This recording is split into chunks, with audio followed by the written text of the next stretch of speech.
Thank you for the invitation to talk today. Lambros and Amanda has already touched on some of the complexities involved in this issue. I'm going to pick up on that and use that as evidence of why we need a pragmatic approach to the use of anabolic steroids and associated drugs. It's complicated. We've had a lot of information, but we still know so little. Since the 1990s, I've been doing an annual self-assessment of the evidence base and tried to get a realistic picture of what we really know. And the key thing from it is that as we've gained further knowledge over the last 20 years or so, what it's highlighted is how little we understand. We know a little bit more about prevalence. We thought we knew a lot about the characteristics, but we keep finding new populations of users. We thought we knew why people wanted to use, because they wanted to be bigger. But of course, that's just the end part of it. There's all the underlying issues around that. The same goes for drugs. We know that they work. We don't know which ones work with which. We know far less than most of the users believe that they know. So how can we engage with them when they feel they know it all? For harms, that's the bit where we know more than we ever did before, and we've got a better understanding, and that just raises further concerns. For interventions, we're still at the very early stages. For things like DELTS, it's great. It gives us one small building block to build on, and that's how it has to be. There isn't one size fits all. There has to be many different approaches under different circumstances, and in some ways, the plea for harm reduction is we need a backup plan. The scale of the issue, we've touched on prevalence. It's no good talking about numbers. We haven't had good epidemiological studies. The best we can come up with is the shape. And this is the figures from the United Kingdom, the crime survey for England and Wales. It's a flawed survey, but at least it's only the same amount flawed year by year. So we can start to see a bit of a trend. When we start hearing people saying that there's 1 million steroid users, it's a guess. We don't know. It's probably been more like, we could say there's 652,000. It sounds more realistic, but it's still a guess.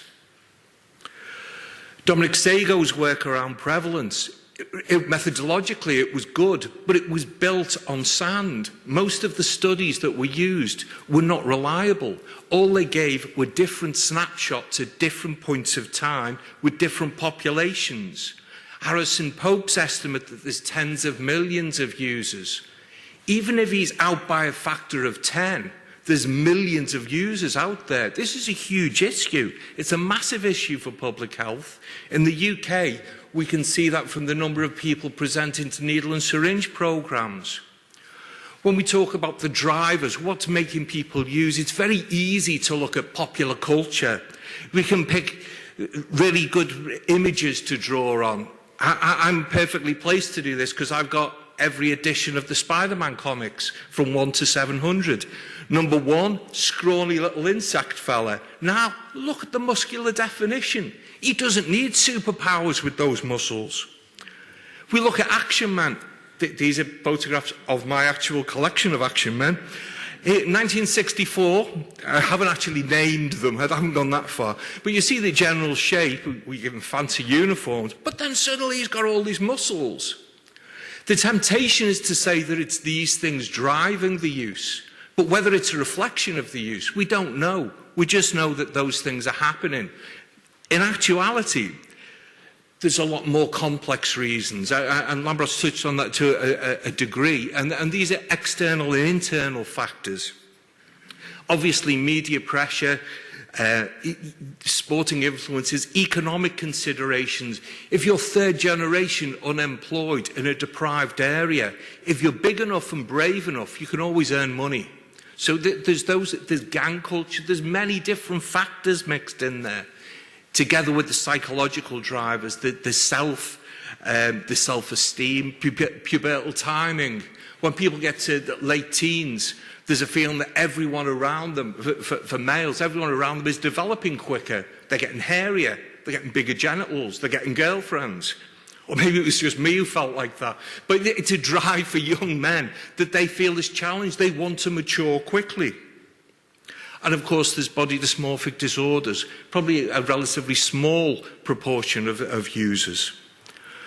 We're starting to see the complexities of how the individual, the social networks, the institutional structures, the community and society in general all contribute to this dopogenic environment. I think it would be naive of us to think that within that complex strata we can just pluck a solution. Obviously we need more complex and more sophisticated solutions. At one point in the 1990s, we thought we got it sorted who these anabolic steroid users were. We thought the vast majority of people were using to look bigger. We had a proportion using for occupational reasons. Then only around about 2% were using for sporting reasons. And that was my mantra at the time. This is not a sporting issue. This is a public health issue. Over time, we've started to see, and Asfes Christiansen and colleagues' work was very important in this area, in looking at the different types and starting to see the typology. And this was based on qualitative work. I tend to deal in numbers and have a patronising view of qualitative research. And I thought this is very good. They're good sort of illustrations. When we did a cluster analysis, they fell out into exactly the same clusters that Ask and colleagues had done, which made me eat humble pie. That qualitative work was probably far more innovative than I'd given it credit for. However, if we ran those cluster analysis the following year on the large studies that we've done, it'd probably fall into different clusters. What we can see is there's many different populations out there with different drivers and different potential risks. The media really focus on young people, and quite often the headlines, this was based on an increase in prevalence for young people within the crime survey for England and Wales. In actual fact, it could have been as few as 12 people having said yes instead of no compared to the previous year, provided that spike. We're talking about small numbers generating huge headlines.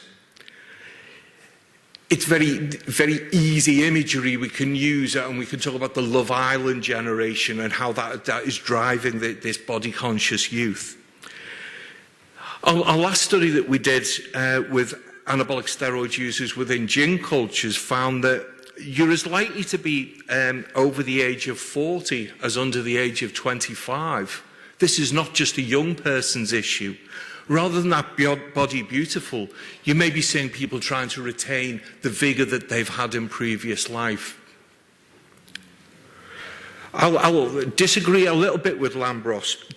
There's been big Consumerism. I won't catch his eye because I'm disagreeing with him. There's always been big fellas. Muscularity is nothing new. There was no steroids used here. I bet they had very high natural testosterone levels, though. It wasn't until the 1950s till that muscle group, the lats, were discovered. Who's this? People know? Johnny Weissmuller. Who's the little fella? Cheetah the chimpanzee. That's irrelevant, though. The big fella, Johnny Weissmuller. 6'3" and 13.5 stone. He was the epitome of the male physique. Look at those little skinny legs on him. Compared to the average person you'd see in the gym now. They'd be ashamed of those calves. We have the age of testosterone, where everything took off, where we discovered what made happy Mr. Chicken through extensive work of castrating and sticking testicles back on birds. We found that what farmers had known for millennia, the testosterone and the link to vitality, strength and vigour. We saw this in the 1970s with the advent of Arnie and the bodybuilding culture really becoming mainstream. And during the last few decades, anabolic steroids have captured the media and the public attention in different ways. Obviously, the sporting context, and while I've said this isn't a sporting issue, you don't get better product placement than seeing the most fantastic human endeavour, and then the headline saying he only achieved it because of drugs. It's a powerful message. We had the age of the giants. We had myself, of course. And then we saw the demonisation of anabolic steroid use with atrocities. And atrocities often that were later retracted. But the message goes out there. Anabolic steroids, demonised. For many people, it's about putting on a small amount of muscle. Well, I said before, the work in the 1990s showed that only 2% were engaged in sport other than anabolic bodybuilding. In our last survey, just over a quarter of those surveyed were engaged in a form of sport. So that mantra that I had before, it's not a sporting, it's a public health issue, but it's also a sporting issue. For those people who are using and engaged in sport, their primary motivation is probably not the performance in that sport. It's probably driven by body image. But for most sports, the anabolic steroids will be an advantage.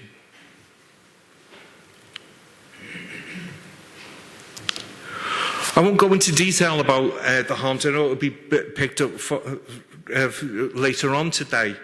But I suppose as our understanding has increased, and we're seeing that the excellent work that's been conducted in Norway, the impact on the brain, something which 10 years ago we knew things went on with the brain, but we weren't able to quantify the damage that was done.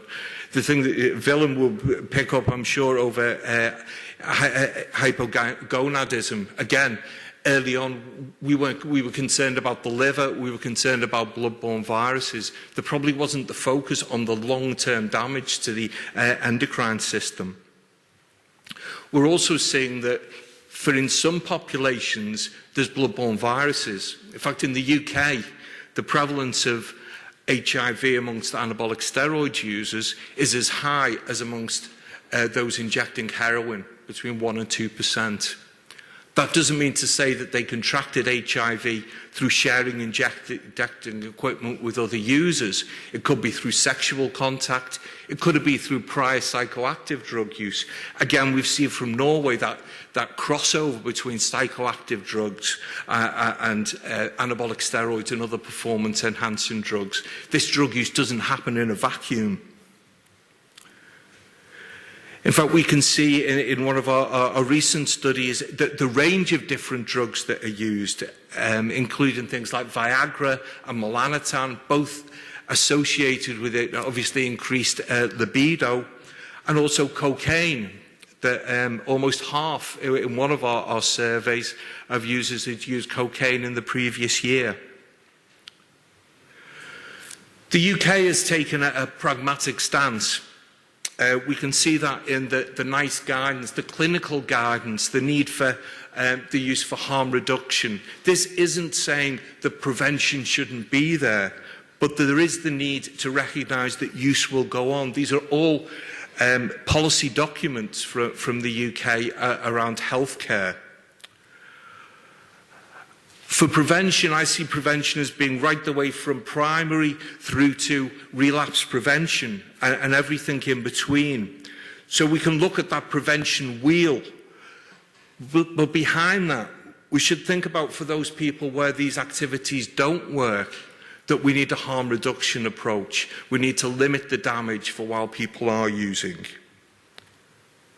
Thank you for your time. I haven't put down my affiliations because I'm between universities, so I've just put a picture of my two dogs in. Thank you very much.